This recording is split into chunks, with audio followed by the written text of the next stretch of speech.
Bismillahirrahmanirrahim. Assalamualaikum warahmatullahi wabarakatuh.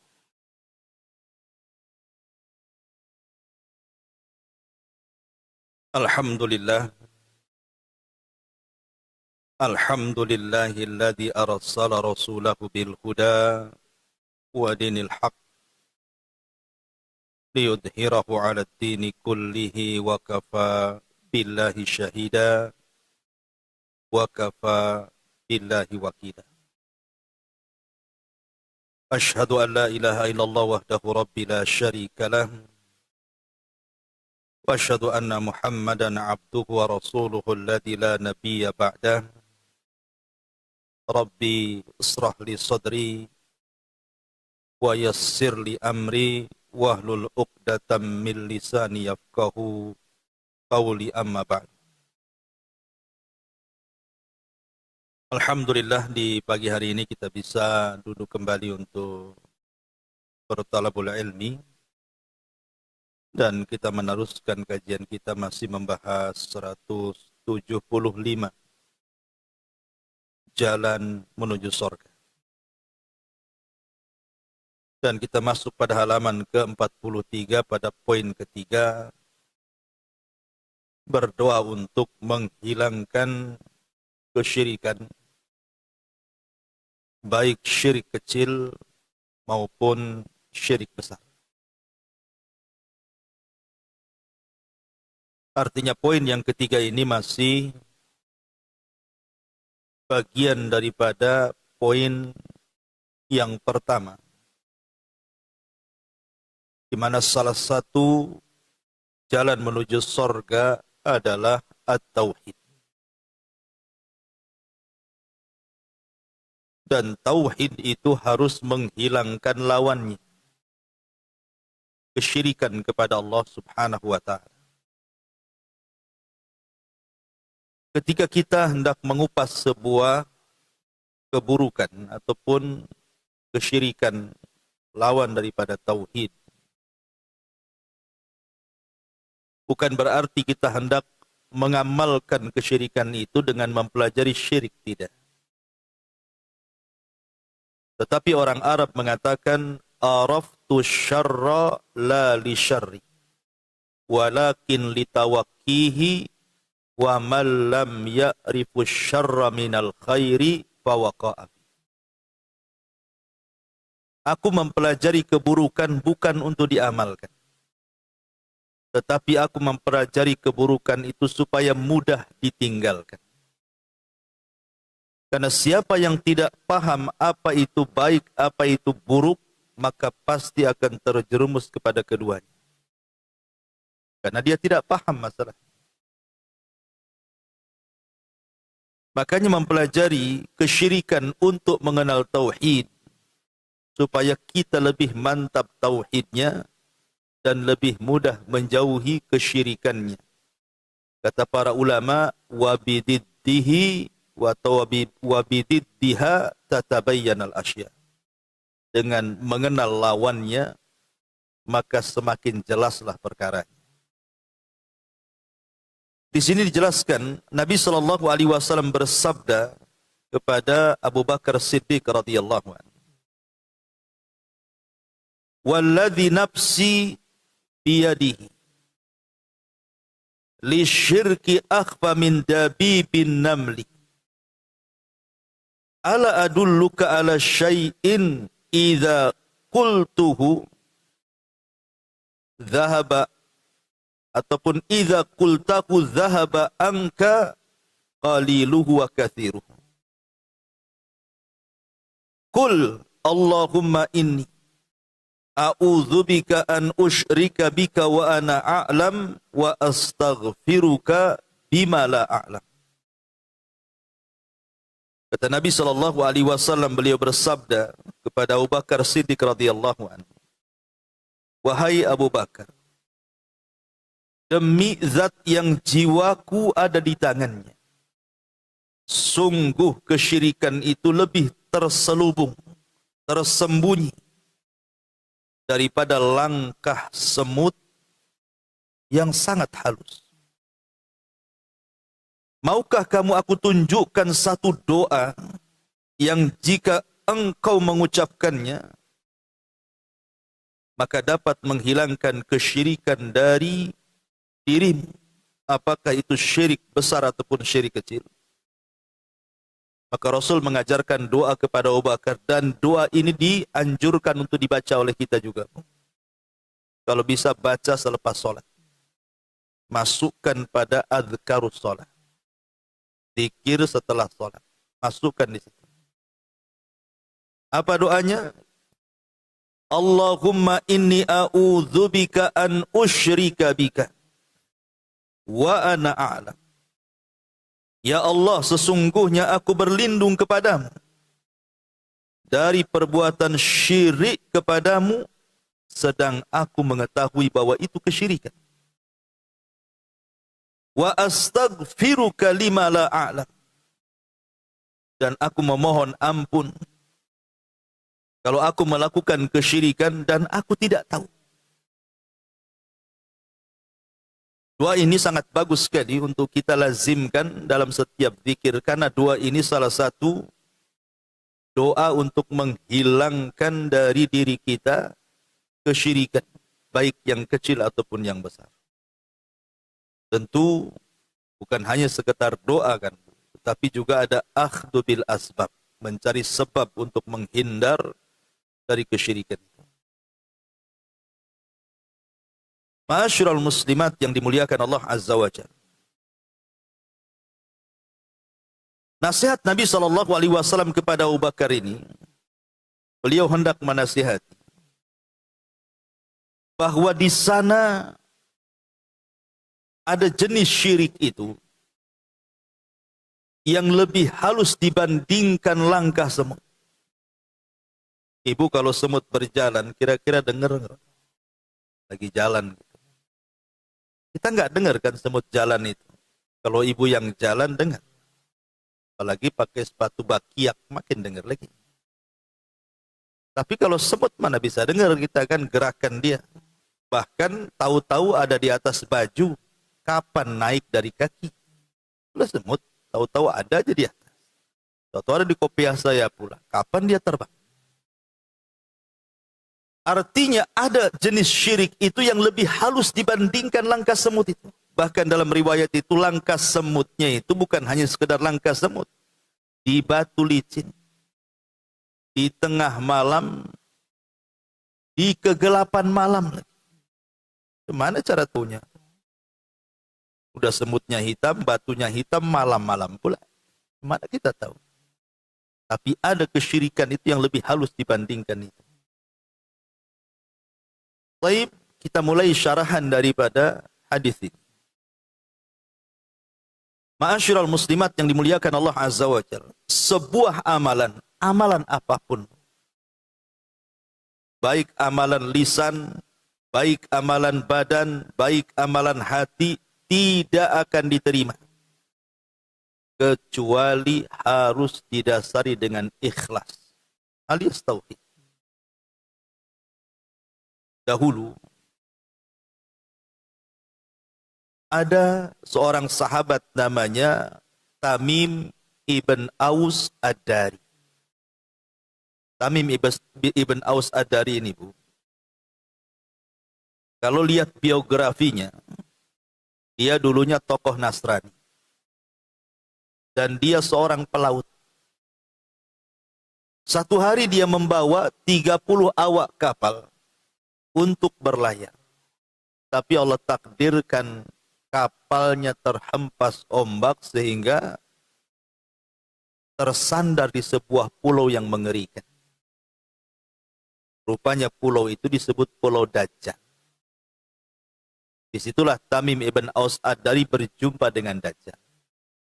Satu-satunya sahabat yang berjumpa dengan Dajjal langsung itulah Tamim ibn Aus Ad-Dari. Rasul aja nggak pernah berjumpa.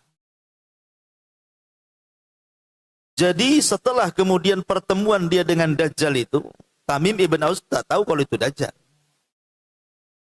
Tetapi setelah diceritakan pertemuan dengan orang yang dirantai dalam sebuah rumah ibadahnya orang-orang Yahudi itu, Rasul menceritakan orang yang kau temui itu Dajjal.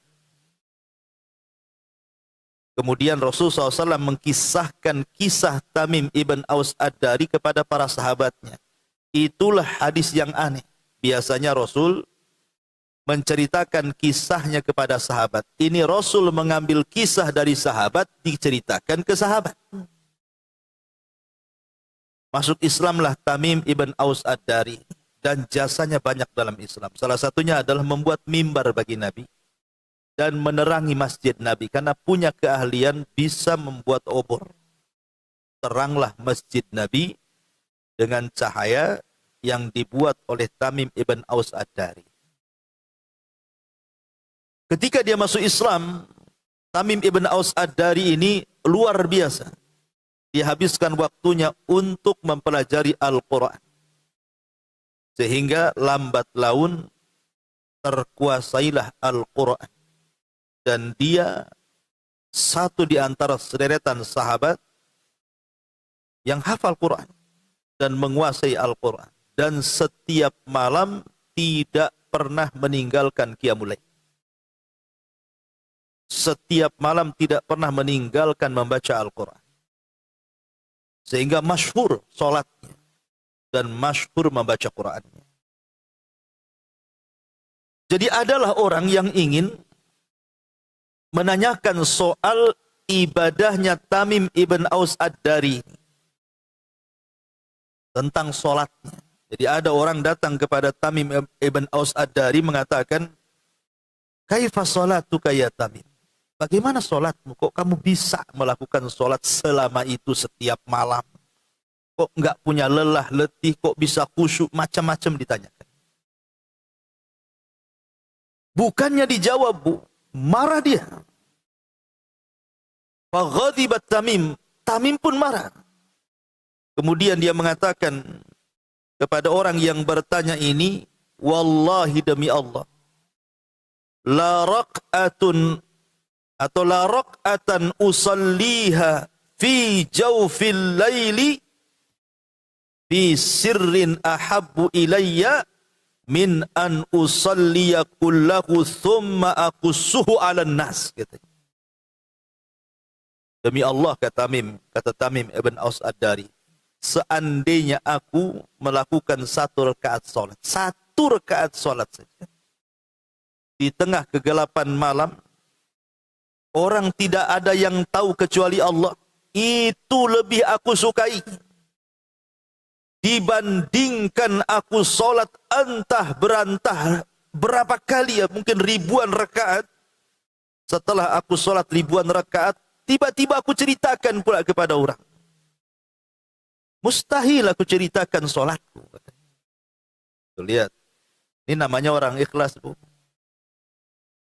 Kadang-kadang ibu ini baru habis ngaji dari sini, pulang. Ketemu kawan di jalan. Kata kawan, "Dari mana, Dari Sukajadi." "Ngapain ke Sukajadi?" "Ngajilah. Banyak orangnya." "Lumayan, dan saya paling depan pula."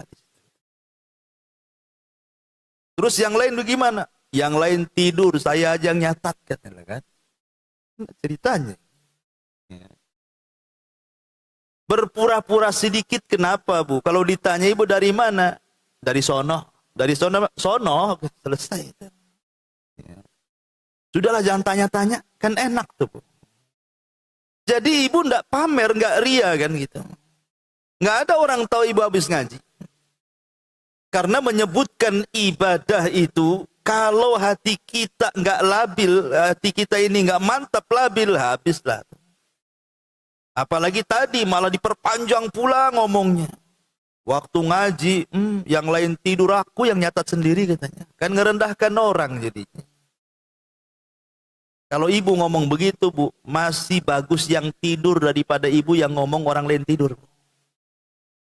Kenapa? Karena yang tidur tak punya dosa. Ibu punya dosa gibah orang. Itu kan gibah orang namanya. Terutama si Anu tuh, wah itu tidurnya kenceng. Makin gibah lagi kan. Jadi pulang dari pengajian gak dapat apa-apa, dapat gibah saja, gibahin orang tidur. Lah, Bagaimana Tamim ibn Aus Ad-Dari ini marah? Maka kalau bisa sebisa mungkin biasakan menyembunyikan sebuah amal, itu namanya ikhlas. Dahulu ada seorang khalifah, seorang penguasa. Orangnya suka pamer. Oh, pamer luar biasa. Kalau dia melakukan sesuatu itu, kalau bisa dipuji orang, didengarin orang, dan kalau bisa mendapatkan pujian-pujian yang menyenangkan. Itu khalifah.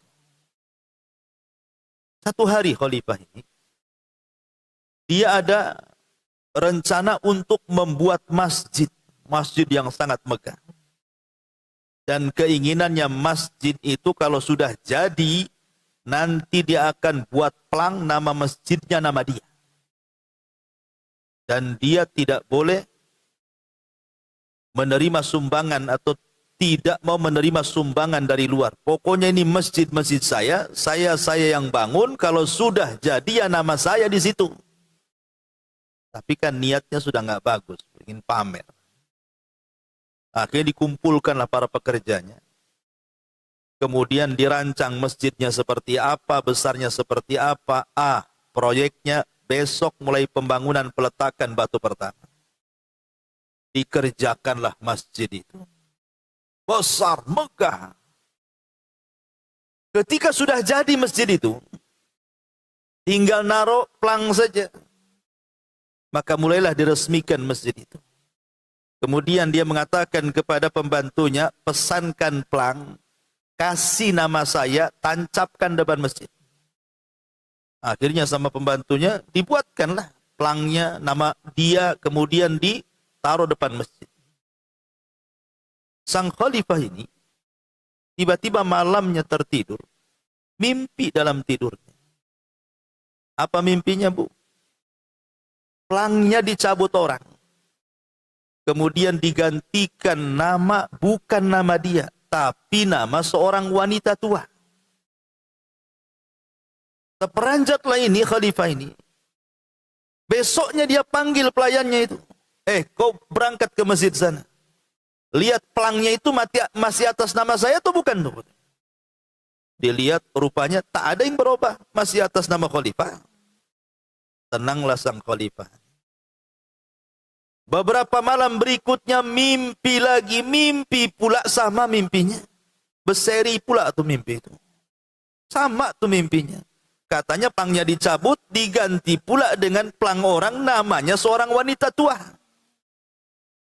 Bangun dia lagi, gelisahlah dia. Dia bilang sama pelayannya, tengok kok ke masjid itu. Masih atas nama saya itu bukan.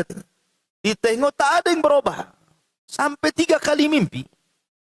Tapi namanya mimpi kan begitu kan. Ya tetap aja nggak ada yang berubah nama-nama dia. Cuman masalahnya, kenapa mimpinya sama? Dari situ dia terngiang nama wanita yang diplang itu. Dia bilang sama prajuritnya, aku sudah bermimpi seperti ini. Tolong cari wanita namanya Fulanah bintu Fulan. Saya ingin tahu siapa orangnya. Jangan-jangan dia memasukkan hartanya ke masjidku, katanya. Aku kan sudah katakan tidak boleh menerima sedekah. Ini masjid-masjid saya sendiri.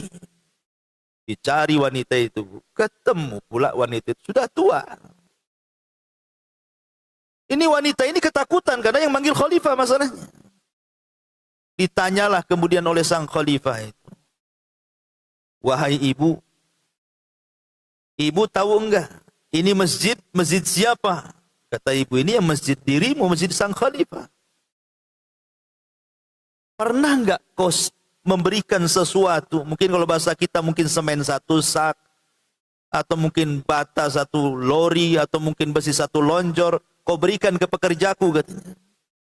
Kata wanita tua ini, boro-boro, makan aja sulit, mau ngasih semen pula. Nggak ada. Bahkan saya suka berlalu lalang di masjidmu dan saya takjub karena masjidmu besar, megah, mewah. Tidak ada masjid di kerajaan ini semewah masjidmu. Akhirnya sang khalifah terus mendesak-desak. Wanita ini nggak ngaku, memang nggak pernah nyumbang sedikit pun. Kata sang khalifah, tolonglah ingat-ingat. Berapa jumlah hartamu yang kemasukan ke masjid? Ku ganti semuanya. Wanita ini memang nggak pernah nyumbang. Tapi kata wanita ini teringat, begini Tuhan, aku tidak pernah nyumbang loh walaupun sedikit pun. Tapi aku sering jalan-jalan ke depan masjidmu.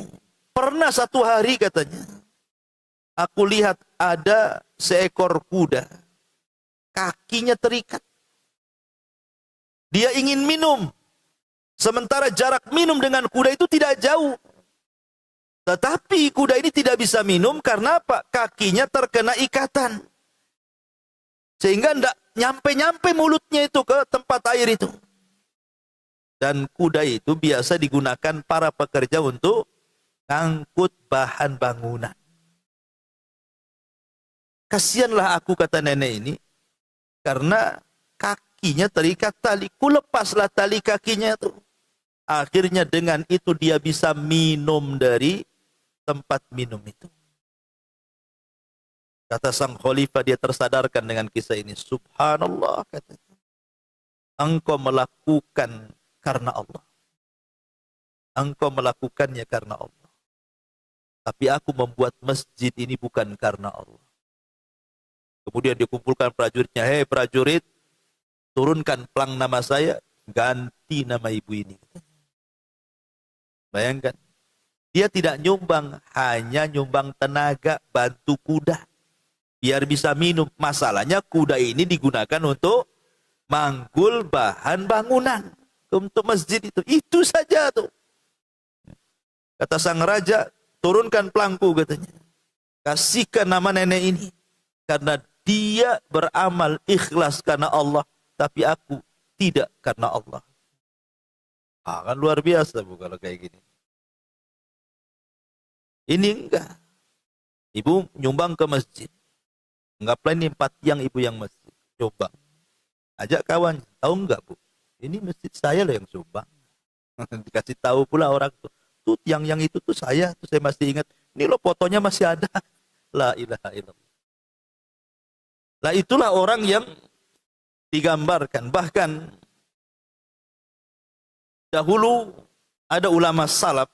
Cicit daripada Nabi SAW namanya Husain ibnu Ali ibnu Husain ibnu Ali bin Abi Thalib.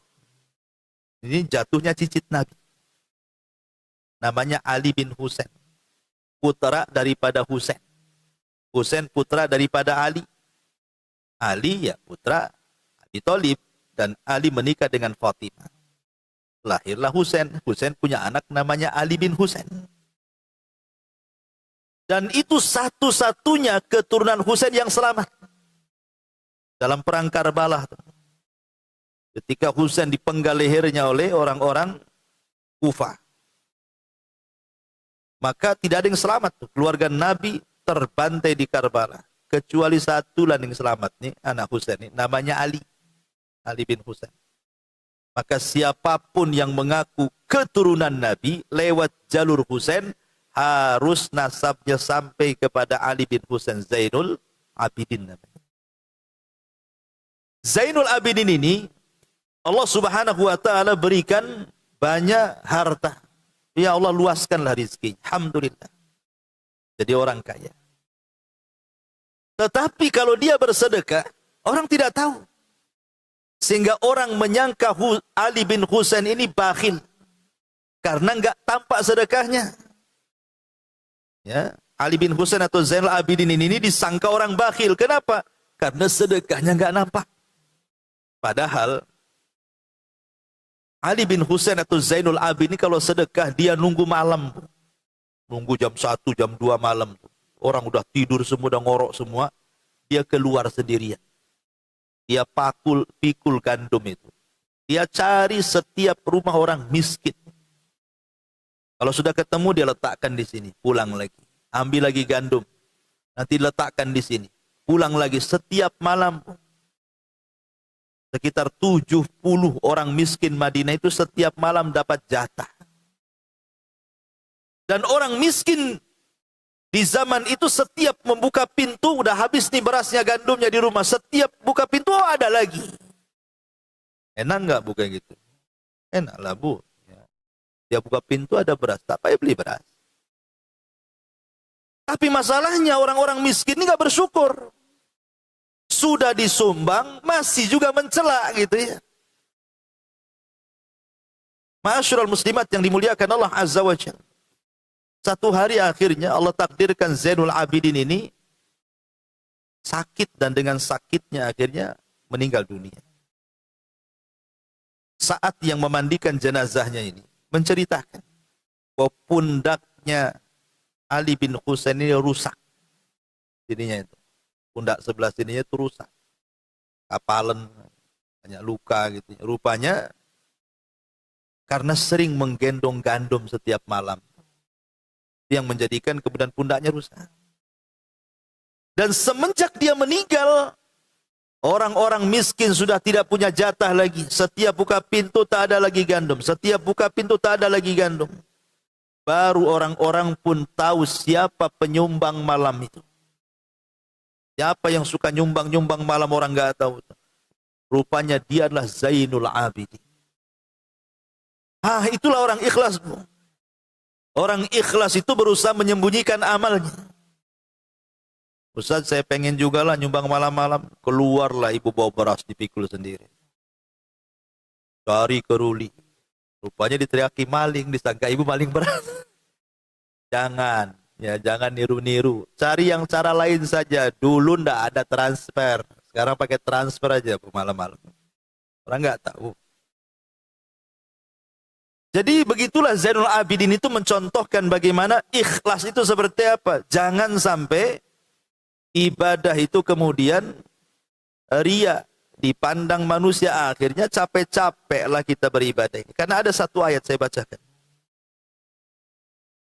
Di dalam surah Al-Baqarah, Allah Subhanahu wa taala berfirman bagaimana menggambarkan bahaya orang ria, dan beruntunglah orang-orang yang ikhlas.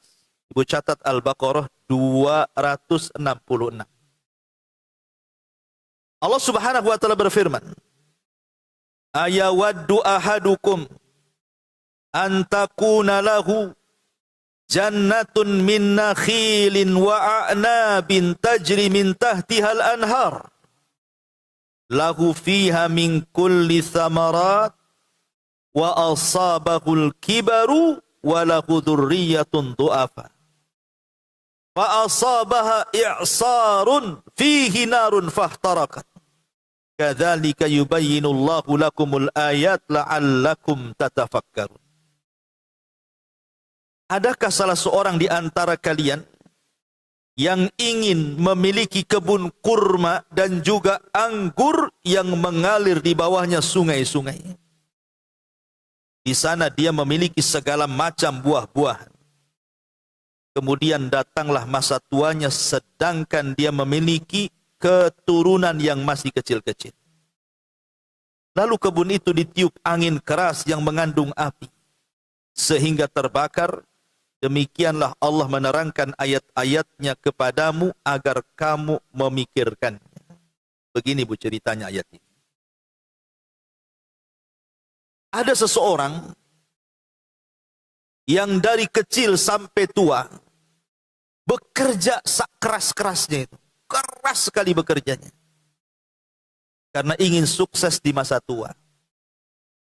Akhirnya orang ini beli kebun luas-luasnya. Kemudian kebun itu ditanami dengan berbagai macam buah-buahan.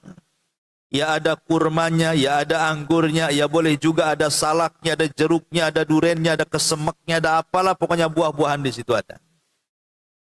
Dia rawatlah kebun itu, dia sudah habiskan uangnya untuk beli pupuknya dan begitu seterusnya. Dengan harapan apa? Kalau nanti pohon ini sudah besar, seiring dia juga sudah tua, kemudian dia tidak punya tenaga lagi, pohon yang sudah ditanam ini berbuah, tinggal menikmati hasilnya. Ceritanya. Kemudian waktu pun berjalan. Pohon durennya ada besar, dah mulai berbunga. Pohon mangganya ada besar, dah mulai berbuah. Pohon-pohon yang lain dah gede-gede, tinggal nikmati saja. Dan dia pun sudah tua, sudah lemah, Sudah sakit, tidak bisa gerak, dia ingin tenang. Sementara dia sudah punya anak, punya cucu masih kecil-kecil, dengan harapan tanpa kerja pun sudah dapat hasil dari kebun. Karena dia membuat perkebunan itu dari kecil. Sekarang sudah tua dia. Dan nggak bisa lagi bergerak. Tiba-tiba keesokan harinya ketika panen pertama, kononnya mau menikmati hasilnya tuh, Allah tiupkan angin mengandung kilat, petir dan api, membakar semua kebunnya. Habis usaha dari muda sampai tua. Maksudnya apa ayat ini dengan bab kita ini? Maksudnya gini, jangan sampai orang itu seumur hidupnya itu kalau ibadah bukan karena Allah. Salat bukan karena Allah, puasa bukan karena Allah, haji bukan karena Allah, baca Quran tidak karena Allah, ngaji pun bukan karena Allah. Semua bukan karena Allah. Tiba-tiba setelah mati datang pula menghadap Allah, ya Allah, mana pahala puasa saya, mana pahala zakat saya, mana pahala jihad saya, mana pahala saya ngaji itu mana? Kata Allah, tak ada. Habis pahalamu. Jadi jangan sampai seperti ini, maksudnya seperti itu. Sudah capek, lelah, letih, amilatun nasibah, tasla naran, hamiyah. Lelah, letih ibu bekerja, beramal tuh. Tapi karena bukan karena Allah, ketika menghadap Allah, satu pahala pun tidak dibawa. Nah, jangan seperti kisah ini. Sudah capek-capek lah beramal. Sampai tua mau mengambil hasilnya, nggak ada yang diambil satu buah-buahan pun. Sama dengan orang beramal satu hari, 1 bulan, 1 tahun sampai mati. Ya, dengan harapan dia dapat sorga. Rupanya sorga pun tak dapat. Kenapa? Karena tadi. Karena ria. Makanya saya nasihati, maaf ibu ya, maaf, jangan tersinggung. Kalau ibu sudah hijrah tuh bu, jangan yang diperhatikan itu soal penampilan aja. Kadang-kadang begitu jeleknya itu orang yang baru hijrah. Yang dipentingkan itu penampilan. Ada baju, jubah terbaru, suka beli. Nampak tas ini, cakep juga nih, kalau tas ini bawa ke pengajian, yang lain belum punya. Suka beli lagi. Nampak cadar nih, ini cadar terbaru nih. Cadar banana nih. Beli, suka kan. Jadi kerjanya itu hanya ngaca saja bu. Jilbab geser sedikit, aduh. Nanti dikritik pula kawan jadi pengajian. Kenapa mereng? Apalagi sakit kepala lagi masangnya. Kadang orang hijrah itu yang diperhatikan ya pakaian saja. Kalau tidak sandal ya tas. Kalau tidak tas ya pakaian. Kalau tidak pakaian ya jilbab. Belum lagi aksesorisnya. Wah, aksesorisnya banyak kali. Pernak-periknya. Allah loh tidak akan mandang penampilan ibu. Rasul katakan, innallaha la yanzuru ila suwarikum, kata Rasul. Allah tidak memandang penampilan kalian. Wala ila amwalikum, tidak pula pada harta yang dibawa, pakaian yang mahal, tas yang mahal. Anda Allah tidak memandang itu. Walakin yanzuru ila qulubikum wa a'malikum. Yang pertama Allah pandang itu hati, baru kemudian amalan. Karena kalau seandainya ibu hijrah itu hanya kemudian fokus kepada penampilan saja, Islam itu bukan di penampilan. Hijrah itu bukan di penampilan, hijrah itu. Jangan kemudian di masa jahiliyah sama dengan di masa ketika hijrah. Kalau di masa jahiliyah, ya mungkinlah ibu beli sepatu yang bagus, sandal yang bagus gitu ya. Yang bermerek semua, pakaian-pakaian yang buka aurat yang bermerek semua. Ketika hijrah, oh adat itu masih ada. Cuman bedanya, ya ini agak tertutup. Ya. Tapi penampilannya kurang lebih saja. Dari niatnya itu masalahnya. Yang menyamakan antara jahiliyah dan hijrahnya itu niat itu. Karena yang ditonjolkan hanya penampilan saja. Nah ini saya nasihatkan. Dan tersinggung bu ya. Ya. Karena insya Allah nggak ada ibu-ibu di sini. Di pojok sana yang ada. Gitu ya. Ya. Intinya bahwa begitulah melatih keikhlasan itu. Jangan sampai satu waktu kita sudah banyak beramal, mengharap surga tak dapat surga. Amilatun nasibah tasla naran hamiyah. Ma'asyiral muslimat yang dimuliakan Allah Subhanahu wa taala. Sedikit saya akan bicara bahaya riya. Karena di sini lihat bahaya riya ini. Akhfa min dabibin nam. Datangnya itu seperti rayap semut yang nggak bisa. Nyaris tak terdengar kalau semut berjalan. Ini kan menunjukkan bahayanya. Tahu-tahu nempel aja riya. Ma'asyiral muslimat yang dimuliakan Allah Azza wa Jalla. Riya ini, sebelum saya cerita bahayanya dulu, saya akan jelaskan rinciannya dulu. Riya itu ada 10 macam. Riya itu ada 10 macam yang ditulis para ulama. Yang pertama ada namanya ar-riya'u as-sarihu.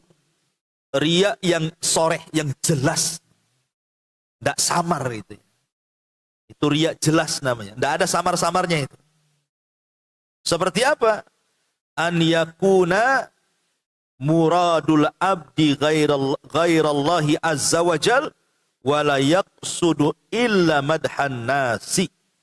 Riya yang jelas itu memang dia beramal murni bukan karena Allah dan murni beramalnya ingin dipuji makhluk, ingin dipuji manusia. Maka orang yang seperti ini disebut munafik. Ya, kalau ibu kemudian memang nggak ada niat ngaji, memang dari rumah itu niatnya ibu pengen ria saja. Makanya penampilannya harus bagus, cantik gitu ya. Tasnya harus bermerek. Pokoknya seperti itu. Ini namanya riya sharih. Dan ini sifat munafik, bahaya. Ya. Kemudian yang kedua namanya riya yang disebut dengan syirku as-sarair. Syirku as-sarair. Ini samar. Kalau tadi jelas riyanya, ini agak samar nih. Kalau jelas itu kan memang jelas. Tasnya disiapin dengan tas yang bermerek, pakainya disiapin, kendaraannya disiapin. Memang betul-betul ingin ria. Itu kan nampak jelas ya. Ini enggak, Bu. Ibu enggak pakai tas bermerek, ngaji pakai kresek. Umpamanya kan. Kemudian juga ya pakaiannya enggak disetrika. Ada merek-mereknya lah pokoknya. Pokoknya ya kayak orang zuhud gitulah ya. Masalahnya di sini syirku syara'ir ini an yakuna qasdul abdi wa muraduhu lillah. Awalnya karena Allah, Bu. Dari rumah itu memang karena Allah ngaji itu. Jadi nggak perlu dengan penampilan pokoknya. Berangkatlah. Tetapi masalahnya fa idza tala alaihin nas, ketika kemudian tampak kepada manusia nusyita fil ibadati wa zayyanaha. Ketika manusia melihatnya, timbullah semangat ibadah. Ibu sebenarnya malas-malas mau ngaji. Tapi ketemu tetangga, Masya Allah, rupanya ibu ini jemaah suka jadi rupanya. Wah, makin semangat. Itu kan, ketika sudah tersenggol pujian orang, ya, yang tadinya biasa-biasa saja, makin tegak lah. Oh iya, cepet saya buru, cepet-cepet nih, Ustaz Abu Merah ini, dia 7:30 datang dia. Biasanya jam 9 dia datang. Ya, karena tadi dipuji orang tuh muncul rianya padahal lillah awalnya tuh. Ini yang seperti ini jangan. Ya, seperti orang sholat Allahu Akbar, awalnya nggak ada masalah. Ketika kemudian mulai di sampingnya ada orang, mulailah dilamain sholatnya. Mulai kemudian bacaannya dihalus-halusin, dibagus-bagusin. Nah, itulah namanya riya as-sarair. Awalnya karena Allah, muncul pula riya. Itulah yang disebut min dabibin namal itu. Yang disebut dalam hadis yang kita bahas. Tahu-tahu ada saja riya itu. Padahal awalnya enggak karena riya. Tahu-tahu kok muncul riya ini. Nah, itulah lebih halus dibandingkan jalan semut itu.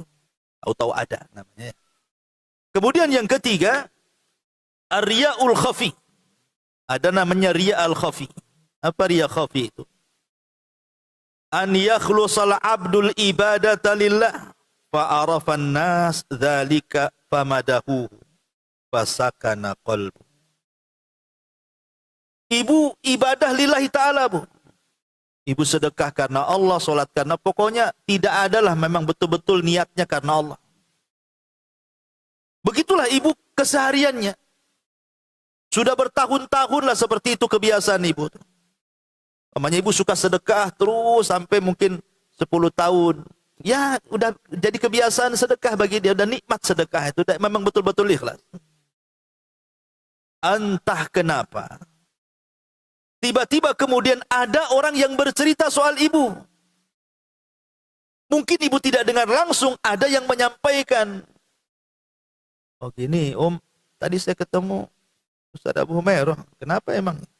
Cerita rupanya ibu ini tukang nyumbang ke pesantren. Tenang. Oh berarti Abu Humairah itu tahu lah kan. Makanya diceritakan sama orang. Tenang dia kan. Lah inilah ketenangan hati. Harusnya kan ibu bantah. Ah bukan saya. Itu bukan saya. Salah lah Ustadz itu. Harusnya kan begitu Bu. Ya, ketika ibu tenang, apalagi kemudian asik mendengarkan, terus Ustadz ngomong apa lagi? Cuman gitu aja ya. Subhanallah kan. Ah ini namanya syirkul khafi. Syirik khafi, terselubung. Ini hati-hati. Ini ria yang terselubung.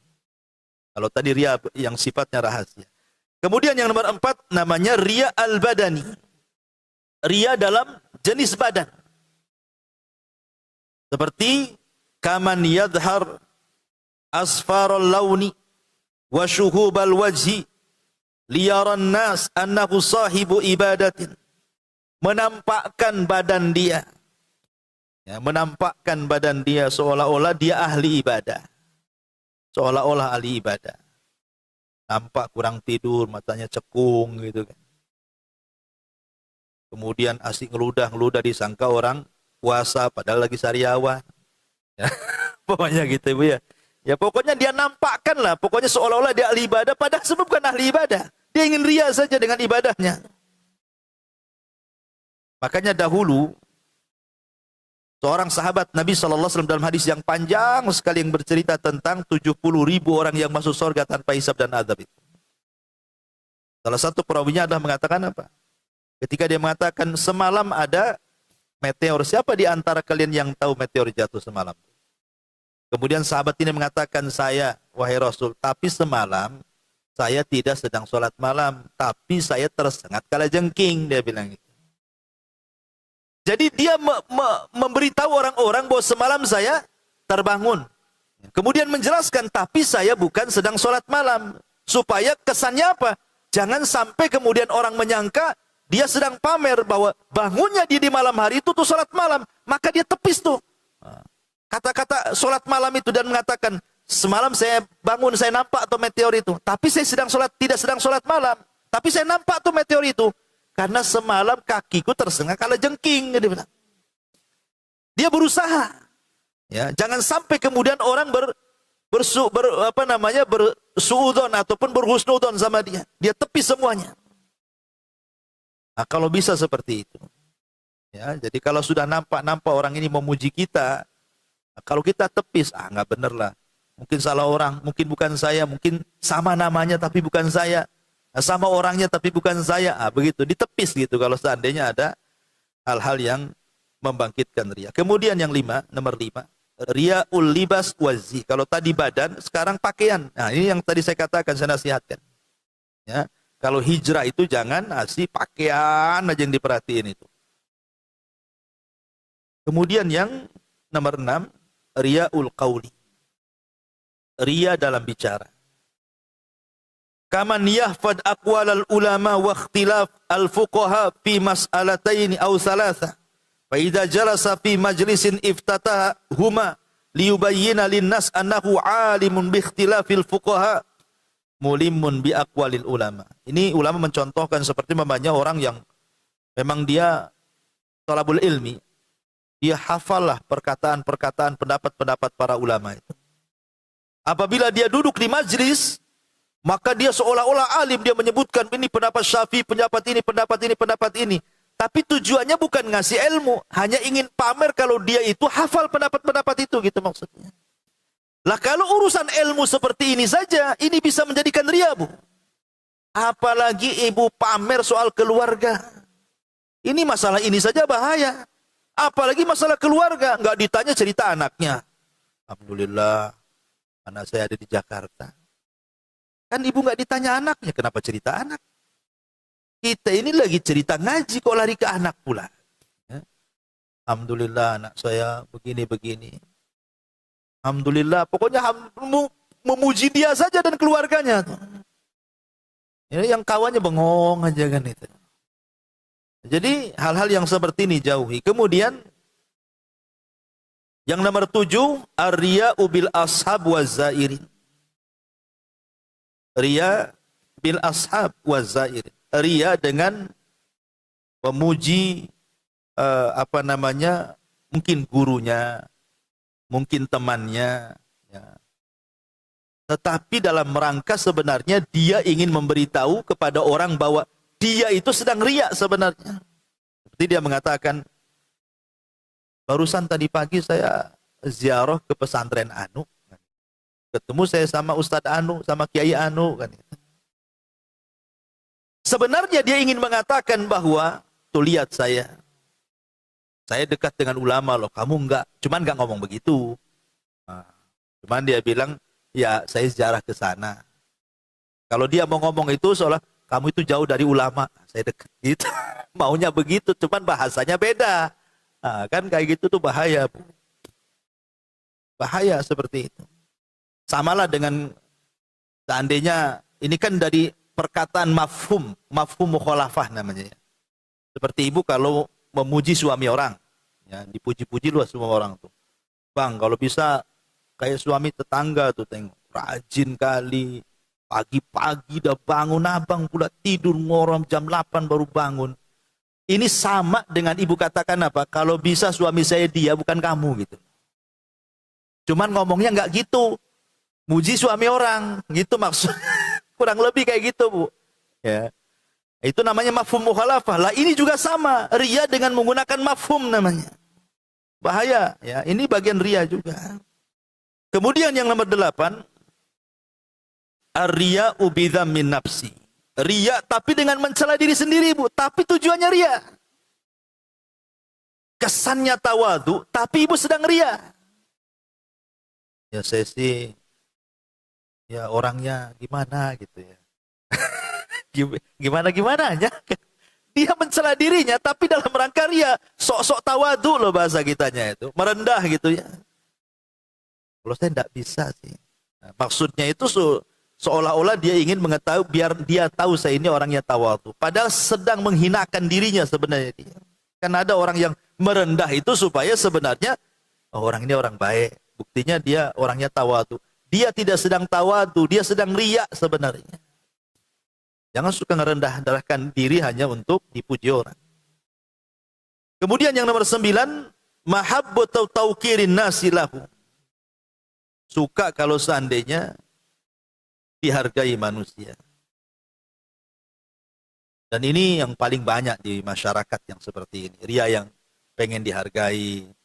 Ya mungkin di situ dia merasa tokoh, merasa RT, RW atau apa, atau tokoh penggerak atau apalah kan itu. Kalau tidak dapat pujian, tidak dapat penghargaan, itu rasanya sakit hati kerjanya. Nah, ini juga bahaya. Kemudian yang terakhir, riya bi an yaj'alal ikhlas wasilatul lil matlub ghairir ridha Allah azza wa jalla. Riya dengan cara menjadikan ikhlas itu wasilah untuk mencari keridhaan selain Allah.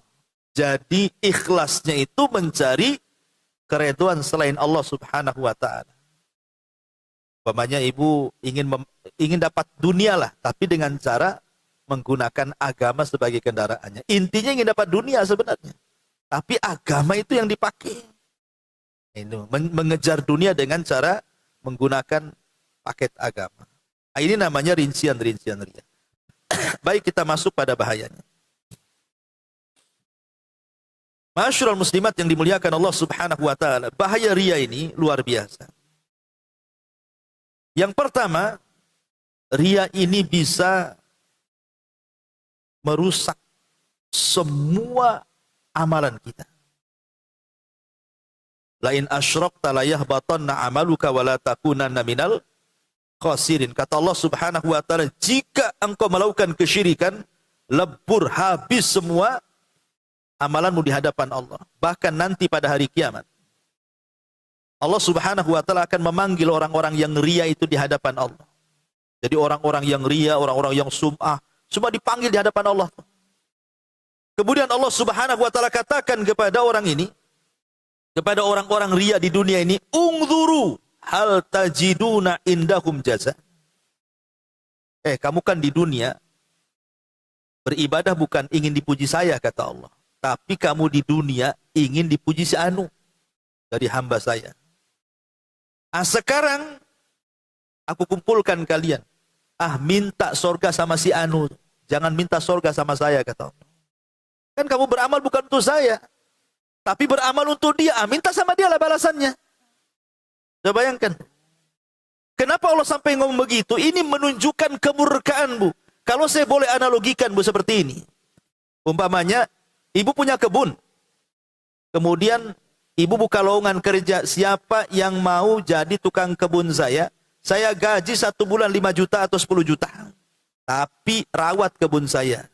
Saya kasih modal, beli bibit. Saya kasih modal, beli pupuk. Saya kasih modal untuk perawatan. Termasuk saya buatkan rumah kamu di situ. Kamu jangan pergi. Kamu pokoknya enak. Makan 3 kali saya tanggung. Gaji tidak akan berkurang. Tapi rawat kebun saya. Nanti kalau sudah berhasil, nih buah-buahan antar ke rumah. Akhirnya deal or no deal? Deal. Dapatlah pekerja. Ibu kasih tempat di situ. Dikasih modal, dikasih bibit, dikasih pupuk. Jadilah tuh buah-buahan itu. Sudah waktunya panen, dipanen, Bu.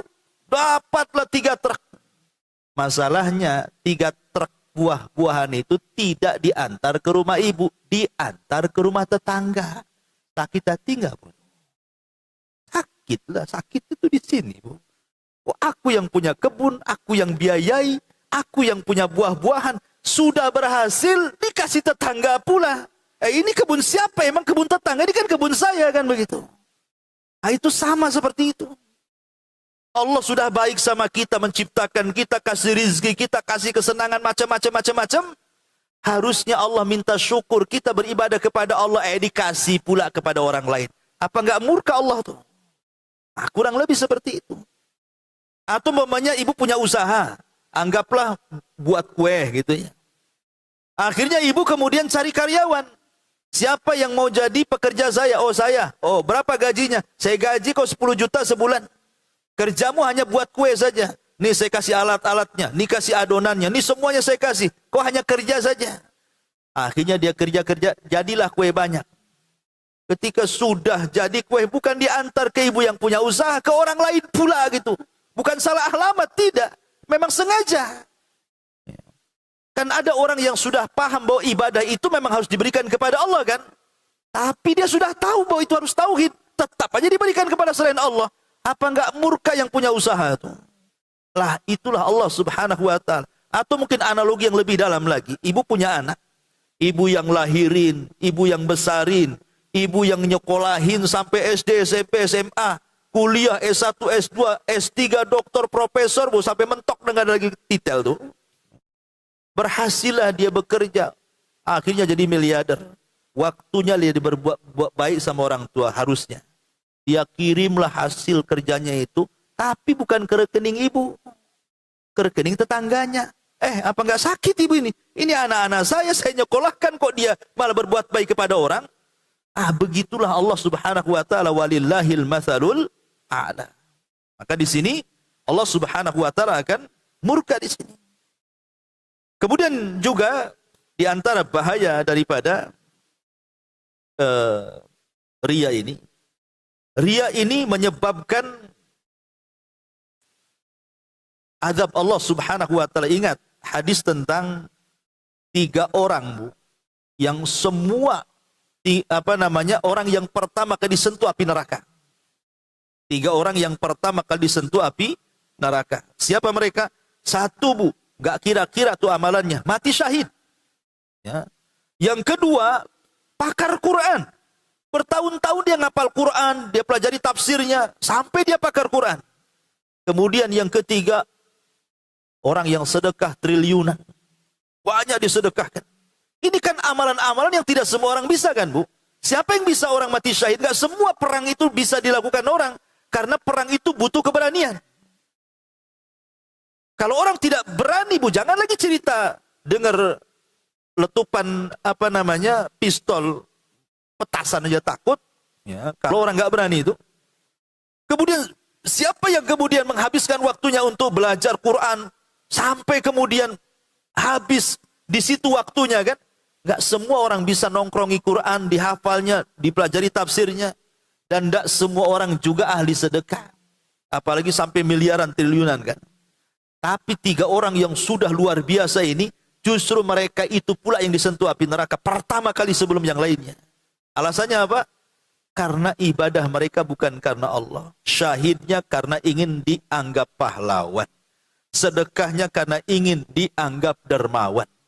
Kemudian baca Qur'annya, belajarnya, karena supaya orang-orang menganggap dia seorang alim. Seorang ulama. Kalau seandainya ibadah-ibadah besar saja yang syahid tumbang pahalanya, kemudian yang sholat malam, yang ahli ahli sedekah juga tumbang, kemudian yang ahli Quran tumbang. Macam mana perkara-perkara lain, Bu? Yang seperti ini tumbang gara-gara riya. Apalagi perkara-perkara kecil lebih tumbang lagi lah gara-gara riya. Inti daripada yang kita bahas siang hari ini, di antara jalan dari 175 jalan menuju surga adalah ikhlas. Ikhlas. Dan lawan daripada ikhlas itu adalah riya. Itu poin yang ketiga dari kitab ini. Wallahu a'lam bishawab. Tidak ada tanya jawab ya. Kalau nanti lain kali aja. Saya buru-buru subhanallah. Hamdika. Asyhadu an la ilaha illa anta astaghfiruka.